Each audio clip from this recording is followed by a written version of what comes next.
Show में एक बार फिर खुशामदीद। सेठी साहब, आपके फॉलोअर्स और व्यूवर्स के जो क्वेश्चंस हैं ना, उनसे पता चलता है कि वो कितने कंसर्न्ड हैं इकोनॉमी को लेकर और बड़े टेक्निकल क्वेश्चंस भी करते हैं। अब रेहान तरीन साहब है और ये सवाल आया बनी गाला से। बनी गाला जी, बनी गाला से सवाल आया, वो पूछ कह रहे हैं, ये जानिए जी। अगर हम लोग अपनी करेंसी से 5,000 या 1,000 के नोट ख़त्म कर दें तो इससे क्या हमारी इकॉनमी, हमारी करेंसी, इन सारी चीज़ों पे फ़र्क पड़ सकता है? अगर इस तरह किया जाता है तो जितनी भी ट्रांजैक्शन है वो सारी इलेक्ट्रॉनिक होगी, मॉनिटर्ड होगी और उसमें काफ़ी करप्शन और ब्राइब्स, जो रिश्वतें दी जाती हैं, इन सारी चीज़ों को कंट्रोल किया जा सकता है। बताएं सेठी साहब। ये बहुत इंटरेस्टिंग सवाल है, थोड़ा वक्त लगेगा, मुझे आप टाइम दें। सारा टाइम है आपका। बिकॉज ये इसलिए मैं आपको बता रहा हूँ कि ये मैंने सवाल शहबाज शरीफ साहब और दार साहब के आगे रखा था। अच्छा। खुद रखा था। अच्छा। कोई 2-3 माह पहले।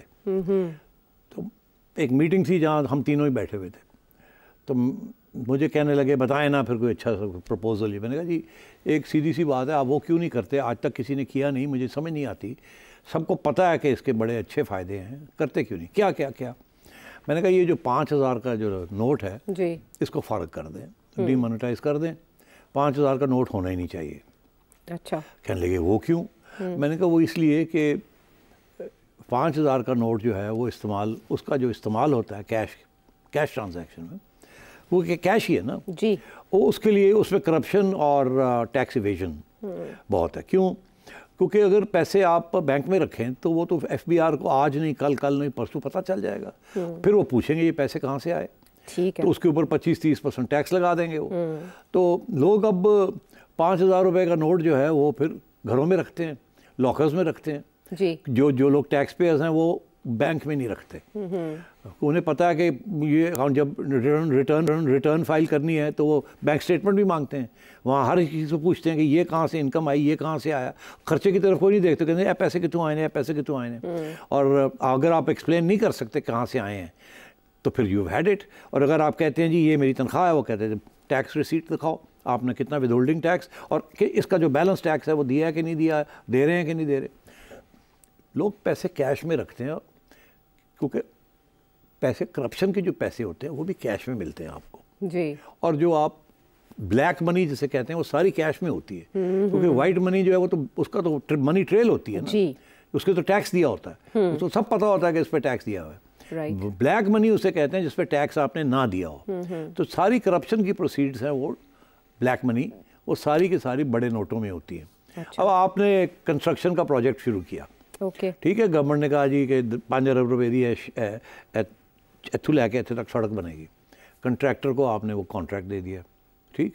अब कंट्रैक्टर ने आगे कमीशंस देनी है लोगों को, ठीक है, पॉलिटिशियन को कमीशन देनी है, इंजीनियर जो इलेक्ट्रिकल इंजीनियर है उसको देनी है, कम्युनिकेशन वर्क्स वालों को देनी है, and so on and so fourth. ये तो सबको पता है ना कि ये जो इसी तरीके से ये जो MNAs MPs को फंड्स मिलते हैं ना, उसमें से 40% हिस्से निकल जाते हैं, ऐसे हिस्से निकलते हैं और वो कैश में निकलते हैं सारे। अच्छा, अंडर द टेबल यानी वो, और कैश में चले जाते हैं। अब वो बैंक में रखे तो पकड़े जाएं कि जी ये कहाँ से आए पैसे, तो वो फिर एक ब्लैक इकॉनमी चलती है। ठीक है, ब्लैक इकॉनमी चलती है। आपने जाकर टेलीविज़न ख़रीदना है तो आप ब्लैक इकॉनमी के पैसों के साथ ख़रीदेंगे, आपने एप्पल आईफोन लेना है तो आप कैश देंगे, जिसका कोई रिकॉर्ड नहीं है कि पैसे कहाँ से आए और कहाँ गए। और जो लेता है आपसे कैश उसको भी आगे दिखाने की ज़रूरत नहीं है कि ये कहाँ से आए और कहाँ गए, और उसके ऊपर उसको भी टैक्स देने की ज़रूरत नहीं है। तो ये ब्लैक इकॉनमी हर इकॉनमी के अंदर होती है, मगर 5,000 रुपये का जो नोट है वो इसको इनकरेज करता है। वो इस तरीके से कि अगर आपको 2 करोड़ रुपया या 10 करोड़ रुपया कमीशन मिल रही है और आपको वो 500 रुपये के नोट के अंदर आपको मिले तो ट्रक लाना पड़ेगा वो 500 रुपये के नोट 10 करोड़ रुपया डालने के लिए, गाड़ी की डिक्कियाँ भरनी पड़ेंगी, फिर जाके 5-10 करोड़ रुपया बनेगा। तो 5,000 का नोट होगा तो वो तो एक सूटकेस ही आ जाएगा। हाँ, और वो बेड के नीचे भी आप रख सकते हैं, घर में भी आप छुपा सकते हैं। तो इसलिए इसके लिए जो डीमोनेटाइजेशन होती है बड़े नोट्स की वो इसीलिए की जाती है, एक ये कि करप्शन की प्रोसीड्स को रोकने के लिए और दूसरा कि सारी इकोनॉमी को डिजिटाइज करने के लिए, और बैंक्स के अंदर लोग पैसे डालें, बैंक से पैसे विड्रॉ करें। आप लंदन चले जाएं, आप जाके वहाँ कोशिश करें, आप कहेंगे अपने अकाउंट से मैंने 2,000 पाउंड निकालने हैं, फ़ौरन निकाल देंगे आपको। आप कहेंगे मैंने 50 पाउंड डिपॉजिट करने हैं, अच्छा, तो कहेंगे ये कहाँ से आए हैं, इसकी बताएं ना कहाँ से आए हैं। तो आप कहेंगे अगर आपने कोई काम किया है जिसके अंदर आपको कैश मिला है, जिसके ऊपर आपने VAT नहीं दिया, जिसके ऊपर आप टैक्स देना नहीं चाहते, क्योंकि इनकम है ना, इनकम सारी इकट्ठी हो जाती है, उसके ऊपर टैक्स लग जाता है। ठीक है। तो ये इसलिए ये इसको बैंकों का ट्रैक रिकॉर्ड सारा वहाँ आने के लिए ये मुल्क जो है ये करते हैं डिजिटाइजेशन। अब ये जो इसका एग्ज़ाम्पल है वो यही है कि बोरियों में लोग कैश रखते हैं और देते हैं एक दूसरे को जब कमीशंस होती हैं, तो वो 5,000 का नोट जो है वो बोरियों की जगह पे एक बैग में आ जाता है जी। जब वो ख़त्म हो जाएगा नोट 5,000 का, तो फिर क्या करेंगे आप? कहाँ कहाँ लेके फिरेंगे? किस बिस्तर के नीचे आप छुपाएंगे? किस लॉकर में आप रखेंगे? पूरे कमरे की जरूरत पड़ जाएगी आपको ज़रूरत। आपने वो केसेस पढ़े थे ना बलूचिस्तान के अंदर, एक सेक्रेटरी साहब थे, उनके घर से पता नहीं कितने करोड़ रुपए के निकले, पता नहीं सारे बेडरूम जो थे, याद है? तो इस किस्म की चीज़ें फ्रॉम टाइम टू टाइम आप सुनते हैं ना कि जो घर रेड मारे थे तो 10 करोड़ कैश निकला है। तो बैंक में क्यों नहीं था? इसलिए वो कच्चा पैसा सी। जब हॉर्स ट्रेडिंग होती है तो तब भी इस तरह भी यही होता है, हॉर्स ट्रेडिंग में भी यही होता है। अब आइए कि ये करते क्यों नहीं है? हाँ, तो करते क्यों नहीं है? इसलिए बिकॉज हमारी सारी रूलिंग क्लास जो है वो सारी चोरी करती है, और वो जब ये करेंगे तो सबसे पहले उनको नुकसान होगा, बिकॉज वो कर नहीं सकेंगे उसके बाद। तो ये गरीब का तो इशू नहीं है 5,000, उस बेचारे के पास 5,000 का नोट कहाँ से आया? और बिल्कुल तो 100 दे नोट नहीं या 500 दे नोट नहीं या 1000 का ले लो अगर मिडिल क्लास से थे, 5,000 दे नोट तो लैके नहीं वो फिर दी तनख्वाह जड़ी है वो 50,000 है या लाख रुपए हुए या 2 लाख रुपए हुए, और जब जाता है बैंक में से तो वो जो 30,000 रुपया निकाल लेता है या अपनी ग्रोसरी खरीदने के लिए या बच्चों की फीस देने के लिए, उसके पास तो इतने, उसको तो 5,000 नोटों की जरूरत नहीं है। 5,000 नोटों की जरूरत उनको है जिन्होंने जाके आईफोन खरीदना है या गाड़ी खरीदनी है और नॉन फाइलर है। अभी तक कैटेगरी बनी हुई है नॉन फाइलर और फाइलर। आप पूछे ये क्या चक्कर हुआ नॉन फाइलर एंड फाइलर? सबको फाइलर होना चाहिए, यही IMF कहती है। आपकी इनकम 50,000 से ज्यादा हो, खा आप लैंडलॉर्ड हो, आप एग्रीकल्चरलिस्ट हो, आप प्रोफेशनल हो, आप डॉक्टर हो, आप जो भी हैं, आपको एक इनकम टैक्स रिटर्न फाइल करनी है। राइट। अच्छा, वो लोग करते नहीं हैं।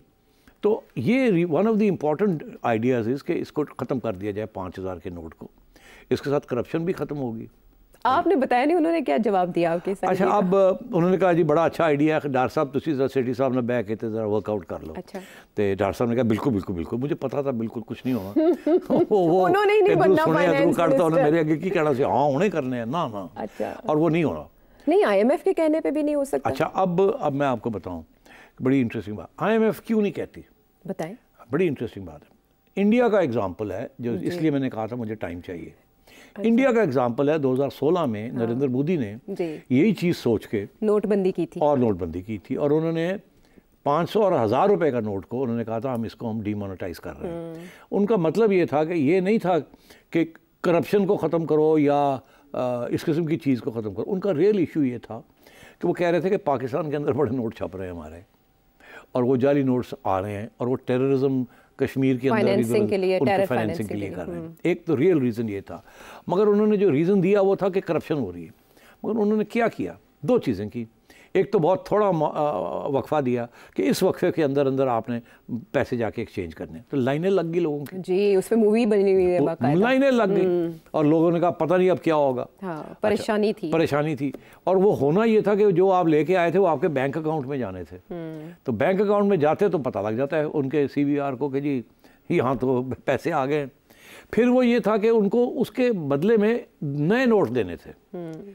उन्होंने नए नोट पहले ही स्टेट बैंक ऑफ इंडिया ने छाप लिए हुए थे। अच्छा। तो ये नहीं था कि उन्होंने ख़त्म कर दिए 500 और 1,000 का नोट। उन्होंने उसके लिए नए नोट बना लिए। तो उसके साथ तो ब्लैक इकोनॉमी वापस रिवाइव हो गई जब वो नए नोट वापस आ गए मार्केट के अंदर। तो that was the mistake. Mistake नहीं था, वो सोची समझी बात थी। प्रॉब्लम इसलिए हुआ कि 2 चीज़ें हुई उसके साथ। एक ये कि इतनी जल्दी उन्होंने किया विदाउट वार्निंग और विदाउट, उसकी जो तरीका था वो गलत था, जिसके साथ लोग घबरा गए कि पता नहीं क्या होने लगा, लाइनें लग गई। अगर आप कह देते कि हम 6 महीने के अंदर अंदर 5,000 का नोट ख़त्म हो रहा है और नया 5,000 का नोट नहीं मिलेगा, वार्निंग दे देते तो नहीं अनाउंस कर देते कि फलानी डेट को हमने 5,000 का नोट जो है ख़त्म हो जाएगा। जो लोग बाहर है मुल्क से वो भी आएंगे तो अपना ख़त्म कर लें, लॉकर में रखे हुए निकाल लें और आहिस्ता आहिस्ता इसको इस्तेमाल करें और ख़त्म करें अपने 5,000 के नोट। ठीक है। तो लोगों ने कर लेने थे और नए नोट्स 5,000 के नहीं छापते, क्योंकि अगर नहीं छापेंगे तो जो सर्कुलेशन में नोट्स हैं वो आहिस्ता आहिस्ता बैंकों में चले जाएंगे। ठीक है। और लोगों को तकलीफ नहीं होगी। हाँ, ये प्रॉपर वे था। प्रॉपर वे बड़े हैं और भी इसमें इम्प्रूवमेंट्स हो सकते हैं। नरेंद्र मोदी साहब ने ड्रामा किया और जनाब क्या हुआ, सबसे ज़्यादा इम्पैक्ट हुआ एग्रीकल्चरलिस्ट्स को।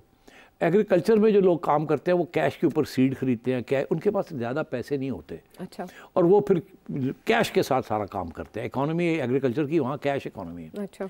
और वो agriculture is a big sector. Punjab सारा वहाँ का पंजाब सप्लाई करता है, तो वहाँ पंजाब के अंदर काफ़ी लड़ाई झगड़े शुरू हो गए कि ये क्या, गाली गलौज शुरू हो गया। सो इन शॉर्ट तो मैं ये कह रहा हूँ यहाँ दो चीज़ें करने वाली हैं। मैं एक की आज बात करूँगा, फिर टाइम होगा तो बात करूँगा। एक तो ये 5,000 का नोट फारग करें। अच्छा। इसका नया नोट बनाने की ज़रूरत नहीं है, टाइम दे दें लोगों को और कहें जी ये ख़त्म हो रहा है। और आप जो भी पैसे हैं बैंक अकाउंट बैंक्स में डालें अपने, और फिर वहाँ से विड्रॉ कर लें 1,000 के नोट में या 500 के नोट में अपने खर्चों के लिए। इससे तो FBI को पता चल जाएगा कि इस बैंक में कितने पैसे आए हैं। और उसके ऊपर एक एमनेस्टी भी दे दें कि जी अगर आपके पास कोई ब्लैक मनी है तो आप जाएँ और डालें और इतने पैसे दें और आपकी ब्लैक मनी भी वाइट कर दें। दोनों चीज़ों को कंबाइन कर दें। ओके। 5,000 का नोट भी ख़त्म करें और लोगों को तकलीफ भी ना हो, जैसे एमनेस्टीज मिलती हैं। मिलती है ना। हाँ बिल्कुल। तो यहाँ भी एक एमनेस्टी दे दें, मगर इकोनॉमी ब्लैक इकोनॉमी को ख़त्म करें। ठीक है। दूसरी जाने से पहले जी FBR दिन रात रोता है कि जी हमें पैसे पूरे नहीं मारे होते। आपको पता क्यों नहीं, टारगेट नहीं होता। हाँ। वो इसलिए कि FBR को इजाज़त नहीं है कि सैयदा का बैंक अकाउंट खोल के देखे सैयदा के पास कितने पैसे। एक्सेस नहीं है। अच्छा। नहीं है। ओहो। ये हमारी कॉन्स्टिट्यूशन और लीगल रिक्वायरमेंट है सीक्रेसी की। अच्छा। ये बैंकिंग जो होती है वो सीक्रेट होती है। ओके। उसको महफूज रखते हैं, सारी दुनिया में ऐसे ही है। अच्छा। मगर अगर इस लेवल की करप्शन हो और प्रोसीड्स हो तो फिर ये मुमकिन है कि ये एक और काम भी हो सकता है। नादरा जो है उसके पास सारा डेटा है, बैंकों का डेटा भी है सिक्योरिटी इश्यूज़ के लिए। तो आज अगर FBR को आप इजाज़त दे दें कि FBR जो है वो टक टक टक टक करे और बैंक की सर्वर के अंदर चला जाए और वहाँ से नजम सेठी का या सईदा का बैंक अकाउंट में देखे, अच्छा जी कितने पैसे रिक्वायर्ड डाटा, सईदा ने कितने टैक्स दिया, अच्छा सेठ साहब आप ही का अकाउंट देखे, चलो मेरा अकाउंट फायदा मिलेगा। तो उसके साथ ये होगा कि फौरन नोटिस चला जाएगा FBR की तरफ से सईदा को और कहे जी सईदा तेरे को पैसे ने कितों आए ने, यदि मनी ट्रेल तो दिखा। तो सईदा कहेगी जी माफ करो लो टैक्स ले लो, 25% रख लो, मैंने ना तंग करो। बड़े बंदे तो मगर वो फैसिलिटी FBR को नहीं दी गई। अगर FBR को लिंक कर दिया जाए with NADRA database of banks और ये कहा जाए कि आप परमिशन लेके, अगर आपको शक है नजम सेठी के ऊपर तो आप परमिशन ले लें फ्रॉम ए जज कि हमने इसलिए इस केस को हमने खोलना है, हम देखना है, तो you can access it and then you can do an audit. इस वक्त FBR किसी पोजीशन में नहीं ऑडिट करने, बेचारे हाथ बंधे हैं उनके। तो 7 साथ FBR के जो जितने भी ऑफिशियल्स हैं सबसे पहले उनके अकाउंट्स देखे जाएं। ताकि शब्बर साहब घर से शुरू किया जाए। घर से शुरू किया। हाँ, शब्बर ज़ैदी साहब कह गए हैं हमाम में हम आ जाएं, अल्लाह खैर। ये दो चीज़ें कर दें, आप देखिएगा इस मुल्क के अंदर सारी करप्शन, सारी तो नहीं खत्म होगी, वो फिर भी ढूंढ लेंगे रास्ते, मगर बहुत फ़र्क पड़ जाएगा और बहुत सा पैसा जो है वो वाइट हो जाएगा और ये टैक्स के सारे प्रॉब्लम्स खत्म। और ये करने का काम किसका है, जल्दी से बता दें। ये प्राइम मिनिस्टर साहब और हाफिज़ साहब बैठ के ये फैसला करें, क्योंकि हाफिज़ साहब को तो कोई इशू नहीं है उनके लिए, वहाँ तो इस किस्म की करप्शन नहीं होती फौज के अंदर। ये तो सिविलियंस के अंदर और प्रोजेक्ट्स के अंदर होती है इस किस्म की। ठीक है।